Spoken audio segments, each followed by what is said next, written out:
출애굽기 15장 22절에서 27절까지 말씀입니다.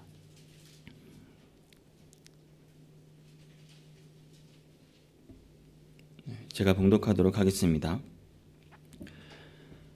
모세가 홍해에서 이스라엘을 인도하매 그들이 나와서 술 광야로 들어가서 거기서 사흘 길을 걸었으나 물을 얻지 못하고 마라에 이르렀더니 그곳 물이 써서 마시지 못하겠으므로 그 이름을 마라라 하였더라. 백성이 모세에게 원망하여 이르되 우리가 무엇을 마실까 하매 모세가 여호와께 부르짖었더니 여호와께서 그에게 한 나무를 가리키시니 그가 물에 던지니 물이 달게 되었더라.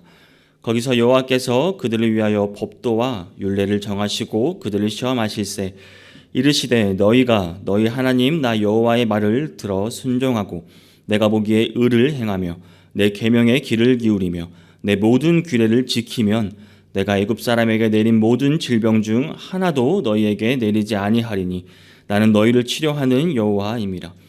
그들이 엘림에 이르니 거기에 물샘 12과 종려나무 70그루가 있는지라.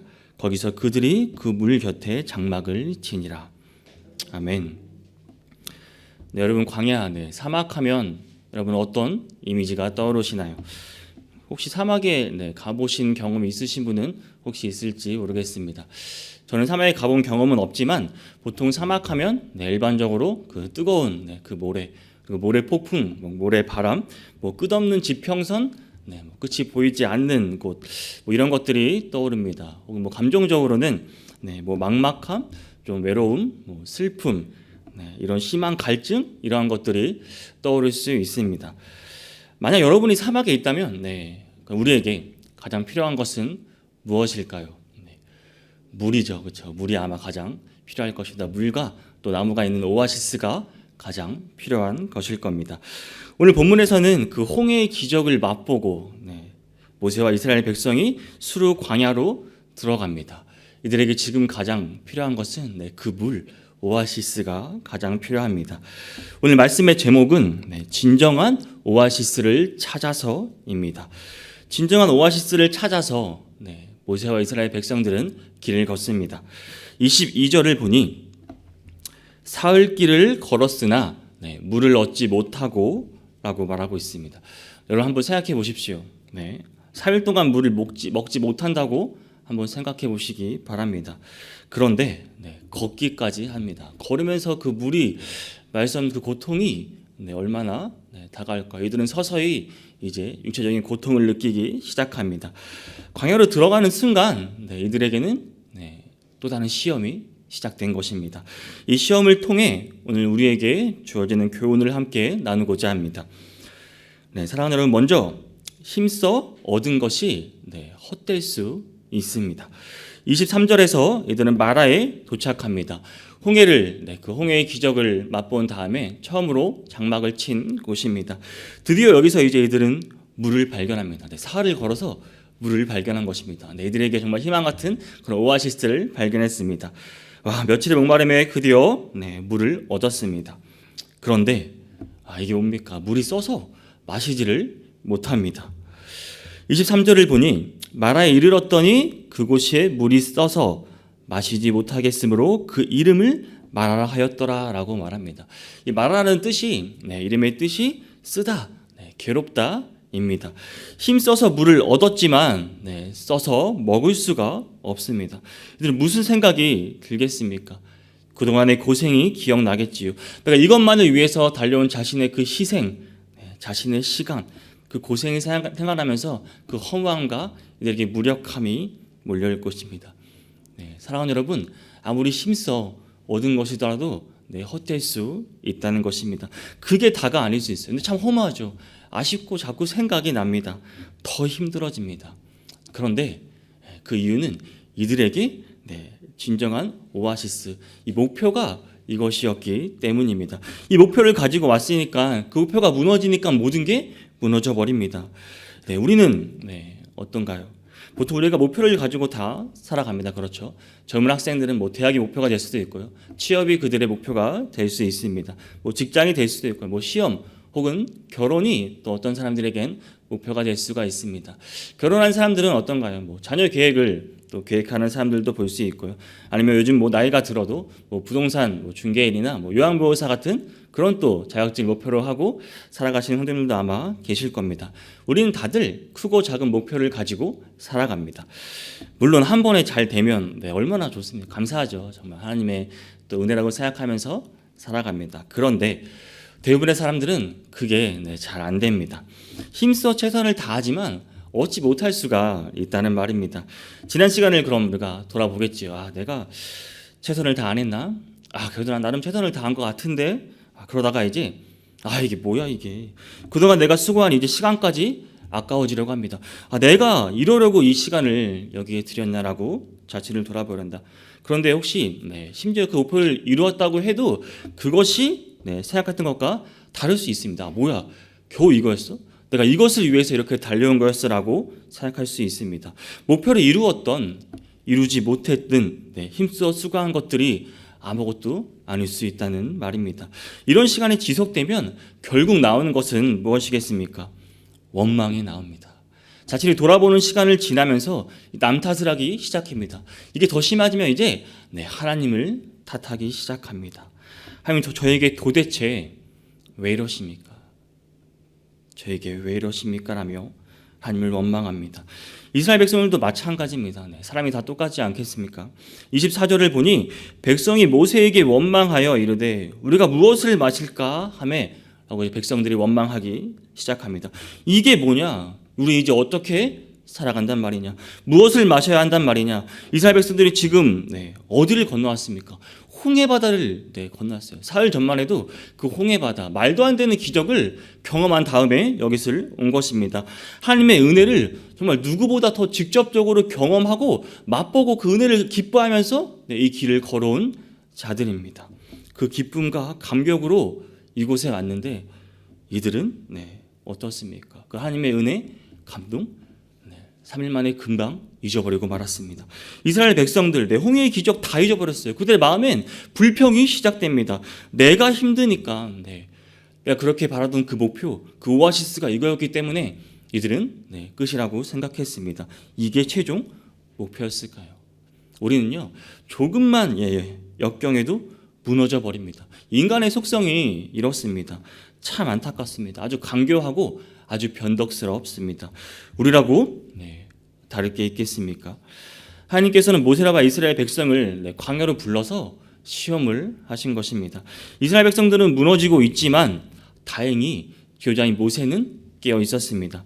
25절 시작을 보니 모세가 여호와께 부르짖었더니라고 말합니다. 시험 가운데서도 원망이 먼저 나오는 것이 아니라 우리는 시험 가운데서 먼저 기도하셔야 합니다.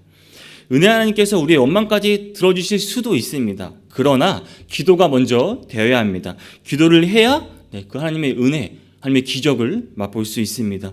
오늘 본문 보시기 바랍니다. 모세의 기도를 하나님께서 어떻게 하십니까? 들어주십니다.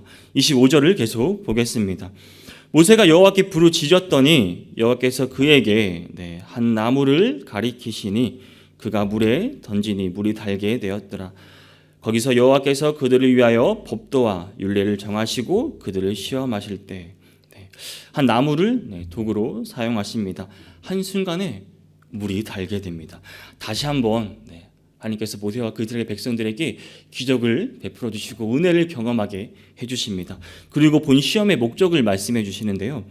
하나님께서 그들을 위하여 법도와 율례를 정하시고 그들을 시험하실세라고 말씀하십니다. 하나님께서 이들을 사흘 만에 광야로 부르신 이유가, 그 사막으로 부르신 이유가 그들을 시험하시기 위해서 그러신 것입니다. 아직 우리가 생각대로 제대로 된 법도와 이런 이들이 나오기 전이긴 하지만 이들이 그동안 지켜왔던 그 하나님이 명하시는 그 준수사항, 그 하나님의 말씀을 정하시고 하나님께서 그 이스라엘 백성들에게 너희가 내 말씀에 순종하는지 안 하는지 그것을 하나님은 이들에게 원하셨던 것입니다.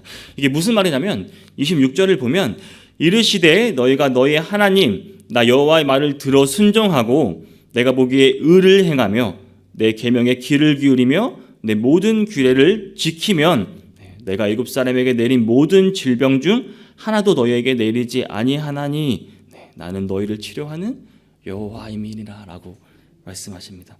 하나님께서는 이 시험을 통해서 그 이스라엘 백성들이 하나님께 순종하기를 원하셨던 것입니다.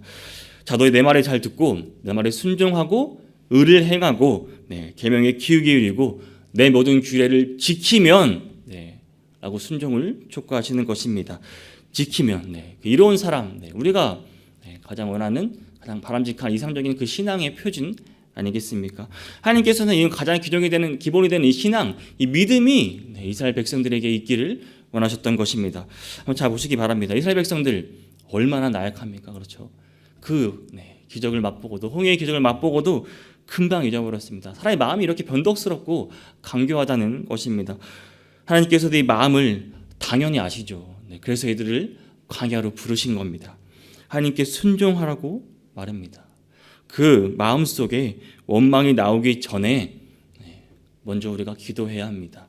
다시 하나님의 은혜를 경험시켜 주시려고 하나님께서 그러신 것입니다. 먼저 기도를 해야 하나님의 은혜를 경험할 수 있습니다. 하나님의 마음이 이제 좀 느껴지시나요? 사랑하는 여러분, 누구나 광야에 들어갈 수 있습니다. 그렇죠. 시험 당할 수 있습니다. 어떻게 항상 평탄하기만 하겠습니까? 하나님께서도 알고 계세요. 또 그걸 원하고 계십니다. 그 시험을 통해서 너무나 나약한 우리의 모습을 하나님께 돌아오게 하기 위해서, 하나님께 순종하게 하기 위해서입니다. 왜? 이것이 사실 우리가 찾는 진정한 오아시스가 여기에 있기 때문입니다. 우리께 이러한 실험을 통해 하나님께 순종할 때 하나님 뭐라고 하십니까?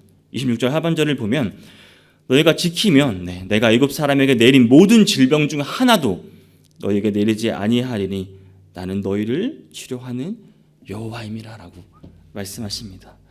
어느 것 하나도, 단 하나의 질병도 내리지 않겠다고 말씀하시는 겁니다. 너희를 치료하는 여호와, 내가 너희의 안식처라는 것입니다. 내가 너희의 휴식처다. 너희가 원하는 그 진정한 오아시스가 나라는 것을 하나님께서는 이들에게 알려주려고 하시는 것입니다. 진정한 오아시스가 바로 이것입니다. 이 하나님이 예배하신 엘림의 이들은 이릅니다. 샘이 많고 종려나무가 무성한 오아시스입니다. 더 이상 물 걱정이 없습니다. 12개의 샘과 70그루의 종려나무.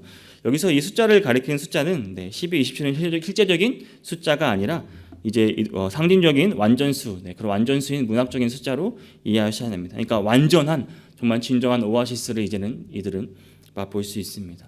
하나님의 섭리로 이들은 이곳에 이르게 된 것입니다. 사랑하는 여러분, 하나님께 순종하고 나아갈 때 하나님이 이끌어 주십니다. 광야 같은 그 사막에서, 그 시험에서 하나님에게 우리는 지치지 않도록 하나님께서 우리를 약해지지 않도록 그런 너무나도 훌륭하고 완전한 안식처를 하나님이 주십니다. 그러나 여러분, 잠시 우리에게 만족을 주는 우리는 그 오아시스라고 생각하는 것들에 만족해서는 안 됩니다. 기쁨이 있더라도 잠시 동안만 거기 계시고 우리는 더 나아가야 합니다. 다시 새로운 사막을 우리는 두려워하면 안 됩니다. 하나님께서 일하시는 방법이 그렇습니다. 오늘 어떻습니까? 모세와 이스라엘 백성들 홍해를 지나자마자 그들이 기다리고 있던 곳은 광야였습니다. 하나님의 은혜와 기적을 경험한 뒤에 바로 이들은 광야로 들어갑니다. 출애굽하면은 모든 게 끝나게 될 줄 알았습니다. 이제 정말 가나안까지 이들은 은혜를 경험하며 갈 줄 알았습니다. 그런데 이들의 순탄한 여정이 아니었습니다. 다시 물 없는 광야로 이들은 들어갔어요. 다시 견뎌야 하고 다시 그 버티는 시간을 통과해야만 했습니다. 간신히 힘써 얻은 것, 그것은 쓴불이었습니다. 그동안 여정을 잘 살펴보시기 바랍니다. 이들 애굽에 통해서 그들은 하나님께서 출애굽을 통해서 하나님은 그저 애굽을 심판하신 것입니다. 이스라엘 백성이 뭐 한 게 있나요? 이들은 한 게 없어요. 하나님께서 그저 이스라엘 백성을 심판하신 것입니다. 이스라엘 백성은 전혀 하나님의 백성다워진 게 없다는 말입니다. 여전히 그들은 출애굽을 했지만 몸만 빠져나왔어요. 이 육체만 빠져나온 것입니다. 그들의 마음속에는 계속해서 그 애굽의 그 마음, 그 애굽을 그리워하던 그 마음에 그 썩어 빠진 그런 죄들이 아직까지 그 마음속에 있었습니다. 이들은 자신을 알아가는 그 시간이 필요했습니다. 하나님을 알아야 했습니다. 자신이 정말 강하고 자신들이 정말 쓴 물인 것을 알아야 했습니다. 진정한 오아시스를 찾아야 할 대상은 바로 너희다라는 것을 하나님은 알게 해주셔야 했던 것입니다. 바로 드러납니다. 이들의 마음 그렇죠. 쓴 물이 나오자 사흘 감격은 온데간데 없습니다. 불평이 쏟아집니다. 하나님께 실망하고 하나님을 원망하기 시작합니다. 하나님은 우리를 정말 사랑하시지 않는 걸까? 왜 가을까지 데려와서 우리를 죽이려고 하신다는 말이냐라고 이들은 불평을 쏟아냅니다. 여전히 하나님을 알지 못하고 하나님을 제대로 믿지 못하고 있습니다. 이들의 강구인가요? 이들은 그저 불신앙일 뿐입니다. 거대한 홍해 앞에서만 아니라 그때만 간절히 하나님을 찾는 것이 아니라 평범한 우리의 일상에서도 우리는 하나님을 찾아야 합니다. 우리가 하나님을 알아야 해요. 우리의 일상에서 하나님을 알아야 한다는 말입니다. 하나님이 완전한, 하나님이 진정한 안식처, 진정한 오아시스라는 것을 우리는 알아야 합니다. 여러분, 우리의 인생에서 축복도 있을 수 있고요. 당연히 비극도 다 일어날 수 있습니다. 하지만 쓴물을 또 단물로 언제든지 하나님께서는 변화시켜 줄 수 있습니다. 하지만 하나님의 은혜도 믿음이 필요합니다. 물과 상관없이 보이는 그 한 나무, 그렇죠? 그 나무를 또 도구로 사용하였을 때, 그것이 또 순종한 모세, 그 말에 모세가 순종하였을 때 하나님께서는 새로운 또 은혜를 이들에게 부어 주시는 것입니다. 모세의 그 간절한 기도를 들어주셨습니다. 이스라엘 백성이 계속해서 광야에서 가나안 땅에서 단물을 말 수 있는 그 오직 한 길은 하나님의 율례와 법도에 순종하고 따르는 것이었습니다. 그 순종하고 따를 때 영원히 마르지 않는 그 하나님의 오아시스를 이들은 경험할 수 있는 것입니다. 이것이 하나님의 목적이자 하나님의 섭리였습니다. 광야로 이끄신 이유입니다. 이것이 시험하시는 이유인 것입니다. 이것 때문이에요.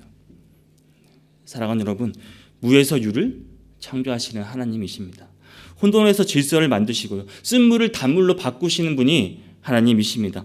하나님을 의지하시기 바랍니다. 하나님만 의지하시기 바랍니다. 하나님께 순종하는 것이 우리에게 치료와 회복이 되는 영원히 마르지 않는 그 오아시스가 될 것입니다. 오늘 하루 살아가실 때 하나님께 순종하는 하루를 보내시기 바랍니다. 영원히 단물이 흘러넘치는 그 하나님의 오아시스를 모두 경험할 수 있기를 주님의 이름으로 축복합니다.